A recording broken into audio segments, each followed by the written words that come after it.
Electric mobility index સૂચકાંકમાં સમગ્ર દેશમાં ગુજરાત 16મા ક્રમાંકે નાગરિકો માટે પરિવહનના ઉત્તમ વિકલ્પ એવા ઇલેક્ટ્રિક વાહનો માટેની નીતિ અમલવારીમાં ભાજપ સરકાર નિષ્ફળ 10 વર્ષના સમયગાળામાં કેન્દ્રની ભાજપ સરકારે પેટ્રોલમાં સતત ભાવ વધારો બેફામ કર ઝીકીને 30 લાખ કરોડ દેશની જનતા પાસેથી વસૂલી લીધા। ગુજરાતમાં 4 વર્ષની વાતો ભૂપેન્દ્રભાઈ સરકાર રિન્યુઅલ એનર્જી જે ચોખ્ખી એનર્જી કહી શકાય એ ક્ષેત્રની વાતો કરતા હોય, પણ છેલ્લા 10 વર્ષમાં કેન્દ્રની સરકાર હોય કે 30 વર્ષમાં ભાજપની ગુજરાતમાં સરકાર હોય, મોંઘું પેટ્રોલ, આસમાને ભાવ, છેલ્લા 11 વર્ષમાં ભારતીય જનતા પાર્ટીની સરકારે દેશના નાગરિકોના ખિસ્સામાંથી 30 લાખ કરોડ જેટલા રૂપિયા ભાવ વધારા અને ટેક્સના નામે, સેસના નામે ઉઘરાવી લીધા છે। એવામાં ગુજરાતના અને દેશના નાગરિકો માટે એક વૈકલ્પિક પરિવહન વ્યવસ્થા તંત્ર એટલે કે ઇલેક્ટ્રિક વ્હીકલ એ જોવા મળ્યું, આશાસ્પદ કિરણ તરીકે જોવા મળ્યું। એના માટે સરકારે કરવા પડતી અમલવારીમાં સરકાર કયા પ્રકારનું કામ કરી રહ્યું છે એનો પોલ રિપોર્ટ એ કેન્દ્રની સરકારે જ આપ્યો છે।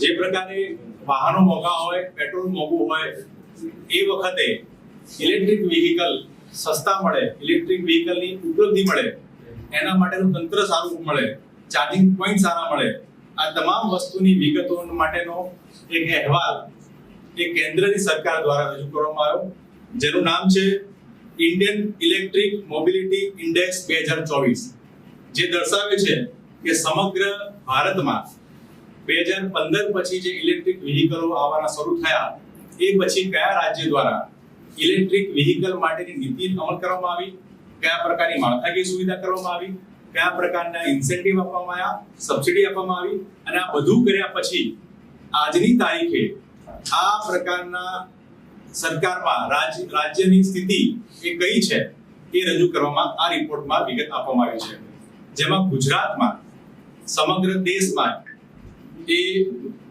મોબિલિટી ઇન્ડિયન ઇલેક્ટ્રિક મોબિલિટી ઇન્ડેક્સમાં ગુજરાત સમગ્ર દેશમાં 16મા ક્રમાંકે આવે છે, જેના અલગ અલગ પેરામીટર જે દર્શાવે છે, જેમાંનો સૌથી અગત્યના પેરામીટર આપણે વાત કરીએ તો આ રિપોર્ટ જે કહે છે એમાં ખાનગી ક્ષેત્રે નવીનતા, research development, EV charging infrastructure, જાહેર ક્ષેત્રોમાં રોકાણ, ઇલેક્ટ્રિક વ્હીકલ ખાનગીમાં અને કોમર્શિયલમાં કેટલો વપરાશ થઈ રહ્યો છે, આ તમામ વિગતો આ રિપોર્ટમાં આપી છે, જેના સૂચકાંકમાં ગુજરાત 1 થી 10માં પણ ક્યાંય રાજ્યમાં જોવા મળતું નથી।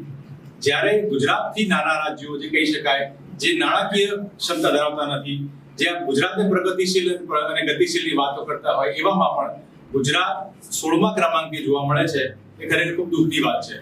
ગુજરાતમાં રાજકોટ, અમદાવાદ, સુરત આ બધા પોલ્યુટેડ સિટીમાં સમગ્ર દેશમાં આવતા હોય, એવામાં એક રિન્યુએબલ એનર્જી તરીકે ઇલેક્ટ્રિક વ્હીકલ વાપરવું જોઈએ, ઉપયોગ કરવો જોઈએ, એની સરકાર દ્વારા એનો ઇમ્પોર્ટન્સ ધરાવવું જોઈએ। એની જગ્યાએ જે આંકડા દર્શાવે છે એમાં સરકારની ઈચ્છા શક્તિ અને સરકારની ઉદાસીનતા સામે આવી છે।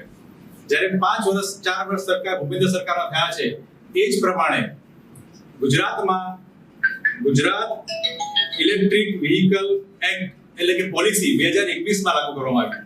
4 વર્ષ થયા પછી પણ ગુજરાતની જે પરિસ્થિતિ ઇલેક્ટ્રિક વ્હીકલના માળખાકીય સુવિધામાં છે એ આપણી સામે રાખવા માંગીશ। ઇલેક્ટ્રિક વાહનો ખરીદવામાં અને સરકાર દ્વારા પ્રોત્સાહન કરવામાં 17મા ક્રમાંકે ગુજરાત આવે છે, જ્યારે આમાં માત્ર 39 પોઈન્ટ્સ એમને કવર કર્યા, જે 100માંથી મળવામાં આવે છે। રિસર્ચ એન્ડ ડેવલપમેન્ટ જે ખૂબ મહત્વનું કહી શકાય, ઇલેક્ટ્રિક વ્હીકલમાં રિસર્ચ એન્ડ ડેવલપમેન્ટમાં ગુજરાતનું કયું સ્થાન છે તો એ આખા દેશમાં 12મા સ્થાને આવે છે, અને માત્ર 46 સ્કોર એને અચીવ કર્યો છે। ઈવી રિચાર્જ અને ઇન્ફ્રાસ્ટ્રક્ચરનો વિકાસ, જ્યારે તમે ખાનગી વ્હીકલ લઈને રસ્તે નીકળ્યા હોય, ઈવી સ્ટેશન હોવું જોઈએ, ઈવી ચાર્જિંગ પોઈન્ટ હોવા જોઈએ, ઈવી ચાર્જિંગ પોઈન્ટના ડેવલપમેન્ટ અને વિકાસ માટે સમગ્ર ભારતમાં ગુજરાત 18મા ક્રમાંકે આવે છે, જેમાં માત્ર 44 જેટલો સ્કોર આ સરકારે મેળવ્યો છે। સૌથી મહત્વની વાત, ખાનગી ઇલેક્ટ્રિક વ્હીકલો, સરકાર પોતે તો ઈચ્છતી નથી કે પોતે સરકારના તંત્રમાં ઇલેક્ટ્રિક વ્હીકલનો ઉપયોગ થાય, પરંતુ ખાનગી જે ઉપયોગ કરી રહ્યા છે એમાં પણ 15મા ક્રમાંકે આવે છે અને 51નો સ્કોર એમને અચીવ કર્યો છે. સૌથી રસપ્રદ બાબત જે કહી શકાય એ કોમર્શિયલ વ્હીકલ છે. ખાનગી વ્હીકલ ઉપયોગ થાય પણ પરિવહનમાં સૌથી મોટો ફાળો જે આપતું એ કોમર્શિયલ વ્હીકલ છે. કોમર્શિયલ વ્હીકલમાં ગુજરાતની સ્થિતિ જોવા જઈએ આખા ભારતમાં 27મા ક્રમાંકે આવે છે અને 100માંથી માત્ર 5 માર્ક આ ગુજરાત સરકારે મેળવ્યા છે. આ દર્શાવે છે કે ગુજરાતની જે કહેવાતી રિન્યુએબલ અને ક્લીન એનર્જીની જે જાહેરાતો છે, પોકળ દાવાઓ છે, એ કેન્દ્ર સરકારના રિપોર્ટે ખુલ્લા પાડી દીધા છે. જે આંકડા સરકારે પોતાની વેબસાઇટ પર મૂક્યા છે, ગુજરાત સરકારે, એમાં દર્શાવે છે કે ગુજરાતમાં માત્ર 942 ઇલેક્ટ્રિક બસો આજે ચાલી રહી છે. 4 વર્ષ થયા આ પોલિસીને લાગુ થયા પછી પણ આજે ગુજરાતમાં માત્ર 942 જેટલી ઇલેક્ટ્રિક બસો ચાલી રહી છે. એક વર્ષમાં સમગ્ર દેશમાં 1,75,00,000 જેટલા ટુ વ્હીલર ખરીદાય છે, રજીસ્ટર થાય છે. જેની જગ્યાએ ભાજપ સરકારે વર્ષ 2015 થી લઈને 2021 સુધી આ 6 વર્ષમાં ગુજરાતમાં માત્ર 7,923 જેટલા ટુ વ્હીલર વિદ્યાર્થીઓને પહોંચતા કર્યા છે. એટલે વાતો કરવાની કે અમે ઇલેક્ટ્રિક વ્હીકલ પર સબસિડી આપીએ, ઇલેક્ટ્રિક વ્હીકલ લોકોને મુહૈયા કરાવીએ અને એના કારણે પર્યાવરણ સુધરે, પણ સરકારની નીતિ સુધરતી નથી. સરકારની નીતિમાં, તંત્રમાં જે ભ્રષ્ટાચાર છે એના કારણે આજે સામાન્ય નાગરિકને, વિદ્યાર્થીઓને, ઇન્ડસ્ટ્રીયલમાં કામ કરતા વર્કરો માટે ખાસ બસ એટલે ટુ વ્હીલર આપવામાં આવે. આ તમામ વસ્તુમાં પોલિસી પેરાલિસિસના કારણે આજે ગુજરાત ઇલેક્ટ્રિકલ મોબિલિટી ઇન્ડેક્સમાં 16મા ક્રમાંકે પહોંચ્યું છે. એ જ પ્રમાણે 2018 થી 21માં જે બસ રજીસ્ટર થાય એ સમગ્ર ભારતમાં 11 લાખ બસો એટલે કે કોમર્શિયલ વ્હીકલ રજીસ્ટર થયા છે. જ્યારે ગુજરાતમાં 2018 થી 21માં માત્ર 77 જેટલી ઇલેક્ટ્રિક વ્હીકલ એ ગુજરાતમાં રજીસ્ટર થઈ છે. એટલે દર્શાવે છે કે ગુજરાતની જે કહેવાતી ઇલેક્ટ્રિકલ માટેની, રિન્યુએબલ એનર્જી માટેની જે પોલિસી છે એ પોલિસી પેરાલિસિસ છે.